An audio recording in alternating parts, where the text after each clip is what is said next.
ଗୋଟେ ଜିନିଷ ଜାଣିଛନ୍ତି ଆଜ୍ଞା, ଆମେମାନେ ହିଁ ସେଇ ପିଲା ଯୋଉମାନେ ହିଁ ପିଲାବେଳେ ଭାବିଥାଉ କି ବଡ଼ ହେଲେ ଏମିତି କିଛି କରିବା ଆମଠୁ କିଏ ଆଗକୁ ଯାଇପାରିବେନି। କିନ୍ତୁ ଆଜ୍ଞା କିଏ ଜାଣିଥିଲା ସେଇ ପିଲାବେଳ ସେଇ ଛୋଟ ସମୟ, ସାଙ୍ଗସାଥି ମାନଙ୍କ ସାଙ୍ଗରେ ବୁଲିବା ସମୟ, ଖେଳିବା ସମୟ, ପାଠ ପଢ଼ିବା ସମୟ ଆଜ୍ଞା ସେଇଟା ହିଁ ଥିଲା ଆମର ସବୁଠାରୁ ଭଲ ସମୟ।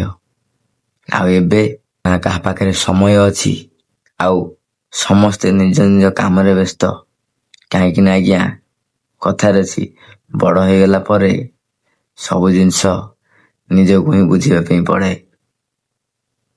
ଆଉ ସେଇ ସାଙ୍ଗ ଆଜି ତା ଘରକୁ କୁଣିଆ ହେଇକି ଆସୁଛି, ଯୋଉ ସାଙ୍ଗ ଦିନେ ତାରି ଘରେ ବର୍ଷ ବର୍ଷ ଜୀବନ କାଟୁଥିଲା।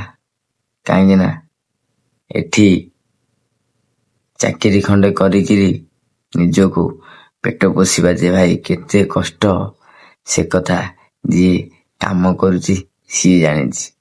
ଆଉ ଏବେ ସାଙ୍ଗ ପାଖରେ ସମୟ ନାହିଁ, ନିଜ ପାଖରେ ସମୟ ନାହିଁ, ସମସ୍ତେ ବ୍ୟସ୍ତରେ। ଆଉ ଯୋଉଠି ବି ଯେତେବେଳେ ବି ଯିଏ ଦେଖା ହୁଅନ୍ତି ଲାଗେ କି ସତେକି ସେଇ ପିଲାଦିନଟା ଫେରି ଆଇଲା, ସେଇ ସ୍କୁଲ ସମୟଟା ଫେରି ଆଇଲା।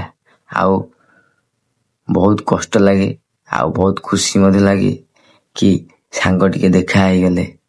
କାହିଁକି ନା ଆଜ୍ଞା କିଏ କୋଉଠି କାମ କରୁଛି, କାହିଁ କେତେ ଦିନ ପରେ କୋଉ ସାଙ୍ଗକୁ କିଏ ଭେଟୁଛି।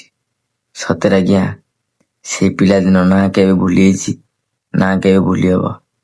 ଏଇଆ ଯେ ବଡ଼ ହେଇସାରିଲା ପରେ କେତେ କଷ୍ଟ, କେତେ ଚିନ୍ତା, ଆଉ କେତେ ଟେନସନ, ତାକୁ ନେଇକି ଏବେ ଏଇ ଜୀବନର ଗାଡ଼ିଟା ଆଗେଇ ଆଗେଇ ଚାଲୁଛି। ଜଣା ନାହିଁ ଏଇ ଜୀବନ ଗାଡ଼ିଟା କେତେବେଳେ ଅଧା ବାଟରେ ଥକିଯିବ, ରାସ୍ତା ସରୁ ବା ନ ସରୁ। ବୁଝିପାରିଲେ ତ?